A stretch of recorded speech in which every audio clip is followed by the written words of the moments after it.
Chemistry चल रही थी, मेटल्स एंड नॉन मेटल्स चल रहे थे। छोटू,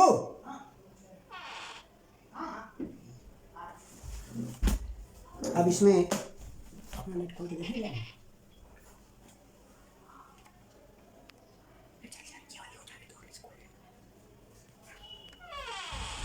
तो मेटल और नॉन मेटल में काफ़ी चीज़ें हो गई थी। केमिकल बॉन्डिंग भी हो गई थी, एक्सट्रैक्शन हो गया था, कोरोजन हो गया था, rusting of iron rusting of iron चल रहा था कल। और रस्टिंग ऑफ आयरन को प्रिवेंशन क्या था?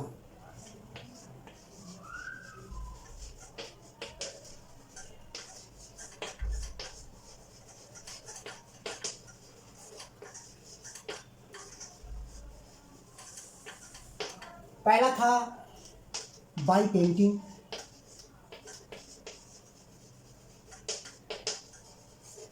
दूसरा था बाई ऑयलिंग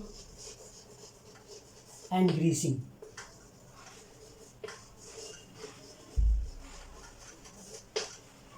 थर्ड था बाई गैल्वेनाइजेशन,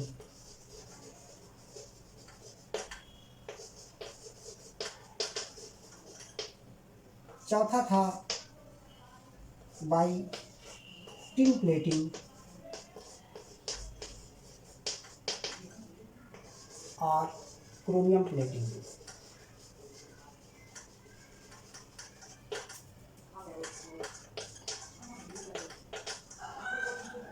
पांचवा था बाई स्टेनलेस स्टील।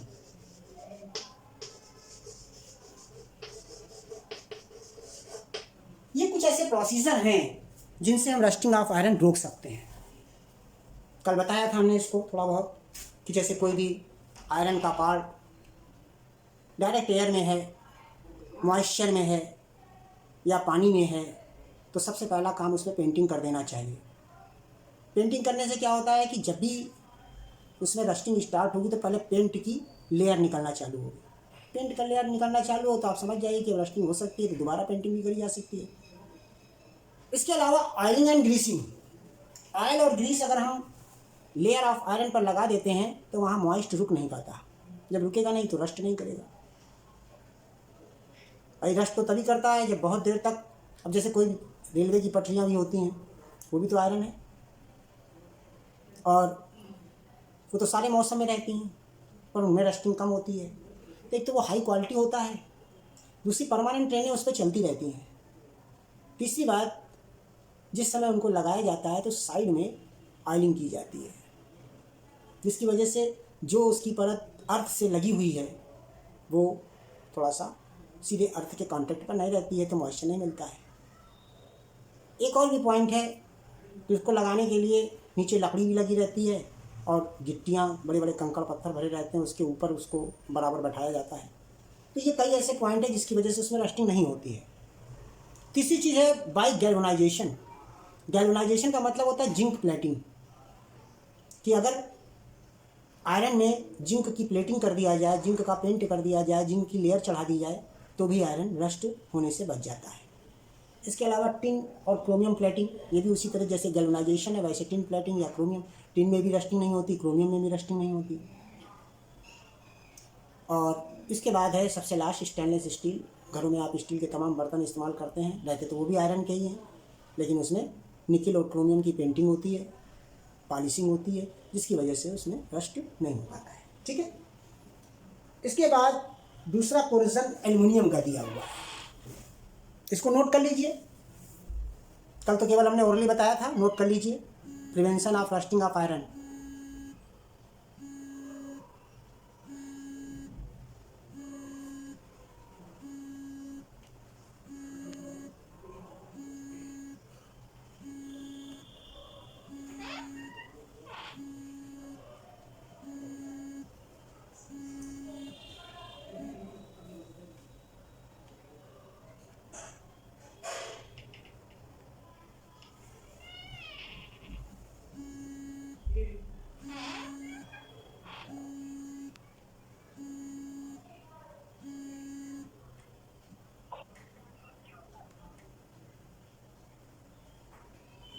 अरे रौनक,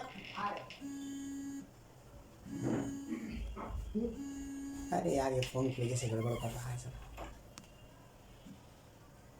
बार बार फ़ोन आ रहा है।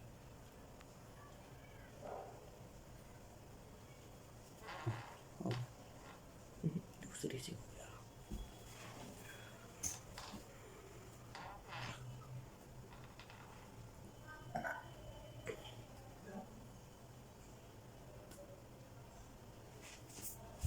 तो ये तीन ऐसे पॉइंट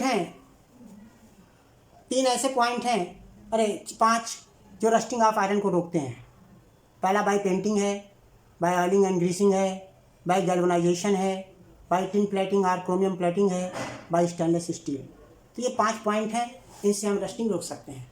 दूसरा है कोरोजन ऑफ एल्युमिनियम।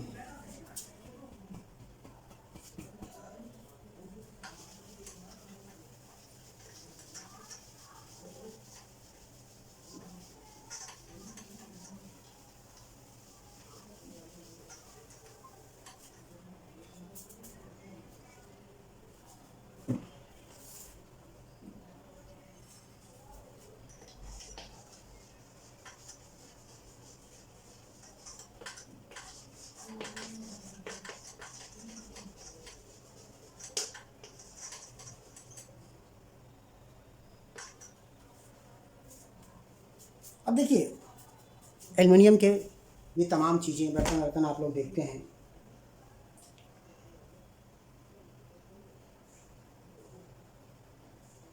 इसमें होता क्या है कि एल्युमिनियम ऑक्साइड बन जाता है बहुत ज़्यादा कांटेक्ट, एयर के कांटेक्ट से, मॉइस्ट एयर के कांटेक्ट से, जिससे उसकी शाइनिंग चली जाती है। मीन्स इसका कोरोजन है क्या? Due to moist air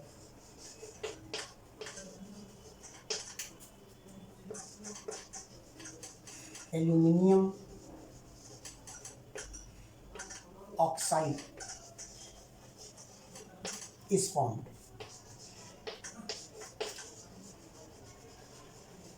by which it loses its sign.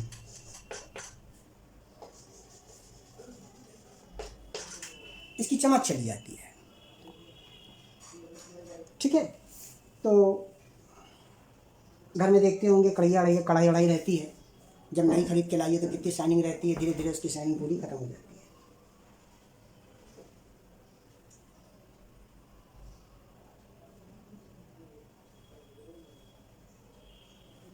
इसमें जो प्रोसेस है रिमूव करने के लिए, प्रिवेंट करने के लिए,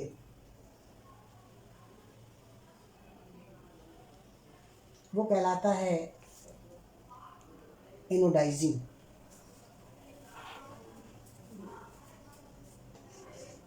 to prevent corrosion of aluminum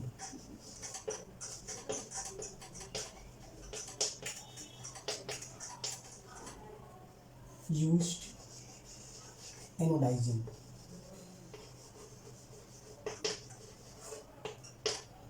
anodising को अदर फॉर्म में बोलते हैं इलेक्ट्रोलिसिस।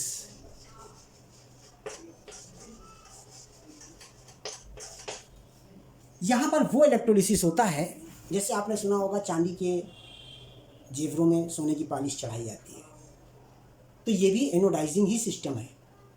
तो इसको क्या करते हैं, एक बैटरी के शेप का पूरा एक सोर्स बनाया जाता है, उसमें 2 प्लेटिंग होती हैं, एनोड और कैथोड। उसमें एल्युमिनियम का कोई भी liquid, aluminium nitrate, aluminium chloride, ऐसा कोई भी एक लिक्विड भर दिया जाता है, और दोनों इलेक्ट्रोड, ये इलेक्ट्रोड होते हैं, एनोड और कैथोड इलेक्ट्रोड होते हैं, इन दोनों को वायर के द्वारा कनेक्ट कर दिया जाता है, फिर करंट इलेक्ट्रिसिटी फ्लो कराई जाती है। तो क्या होता है, जो एल्युमिनियम का क्लोराइड या एल्युमिनियम का नाइट्रेट लिक्विड के रूप में था, उसका एल्युमिनियम निकल करके जो भी बर्तन है, जो भी है जिस पर आप इलेक्ट्रोलिसिस कर रहे हैं, उसको एनोड पर रखेंगे तो वो सारे पार्टिकल उसके जाके नोड में चले जाएंगे।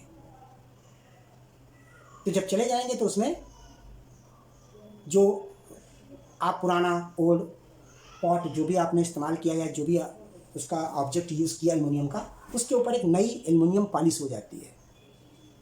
तो ये एक तरीका होता है। दूसरा एक तरीका ये भी है कि एल्युमिनियम ऑक्साइड बनता है, क्योंकि जिसकी वजह से उसकी पॉलिश चली जाती है। तो जब हम इसको इलेक्ट्रोलिसिस करते हैं तो एल्युमिनियम अलग हो जाता है, ऑक्सीजन अलग हो जाता है। जैसे ही ऑक्सीजन उससे हट जाएगा तो एल्युमिनियम ऑक्साइड खत्म हो जाएगा, तो वापस वो एल्युमिनियम बन जाएगा, फिर उसमें उसी तरह की शाइनिंग आ जाएगी। तो ये इलेक्ट्रोलिसिस सिंगल प्रोसेस है जिसके द्वारा कोरोजन ऑफ एल्युमिनियम रोका जा सकता है। इसको नोट कर लीजिए।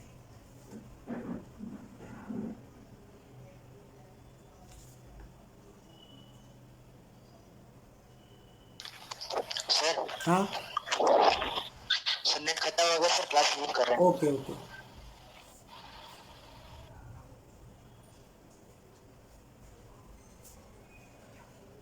नेट खत्म हो गया। फीस के लिए कल वर्ष कह चुके हैं, चलो कल कह देंगे। हाँ हाँ।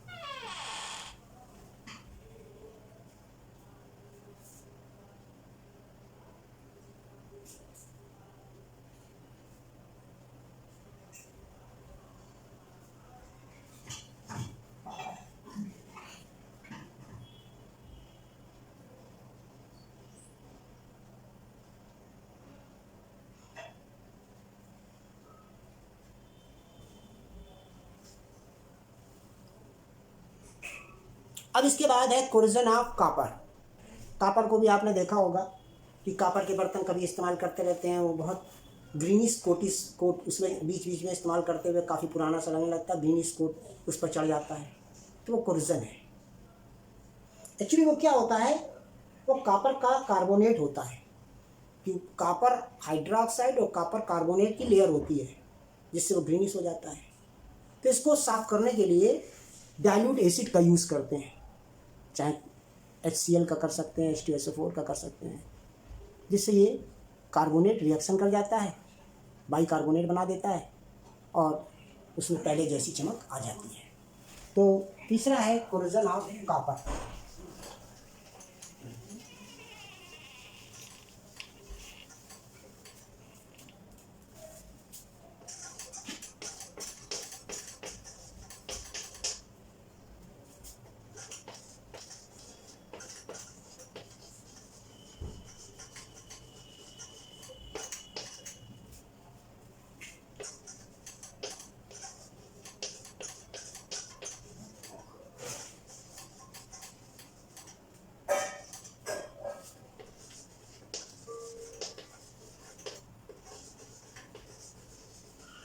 CuCO3 and CuOH4 twice.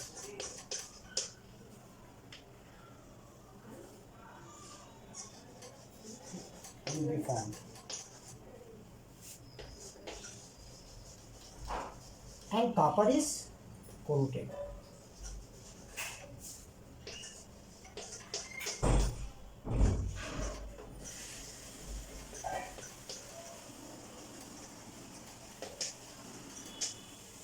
To remove it, to prevent it,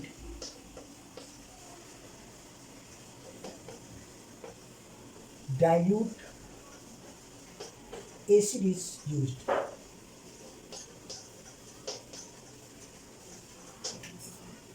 जब डाइल्यूट एसिड से रिएक्शन कराते हैं तो बाइकार्बोनेट या वाटर बन जाता है। OH से अगर H2 मिलेगा तो वाटर बना लेगा, और CO3 से अगर मिलेगा तो HCO3 बना लेगा। तो ये कार्बोनेट और हाइड्रोक्साइड हट जाएगा, कॉपर बचेगा, तो वो पहले जैसा फिर से साइन होने लगता है। ठीक है, तो इसको नोट करिए।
इसके बाद एक और कोरिजन है उस सिल्वर का, देख लीजिए बस।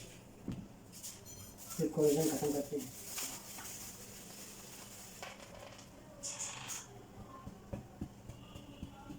इसको नोट कर लिया।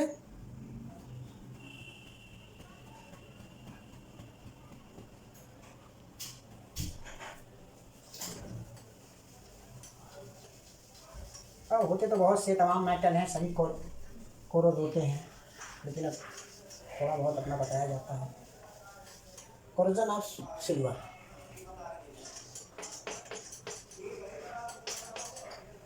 चांदी के भी सामानों को इस्तेमाल करते करते देखिए वो काले पड़ जाते हैं। एक्चुअली सिल्वर जो है वो ऑक्सीजन से रिएक्शन नहीं करती, लेकिन हमारे एयर में सल्फाइड गैस होती है, हाइड्रोजन सल्फाइड, उससे रिएक्शन करके ये काली पड़ जाती है। Silver become black bye reacting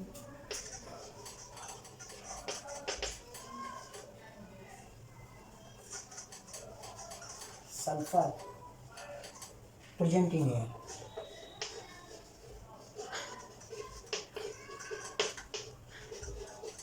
and make it sulfide.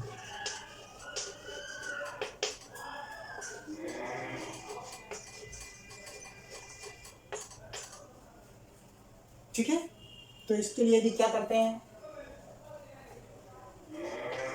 To prevent it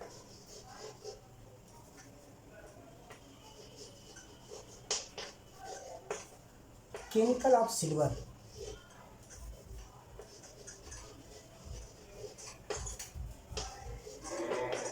is used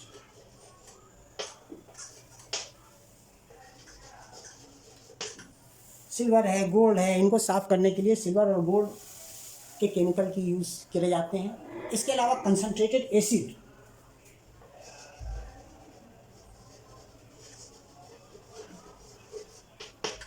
acid is also used.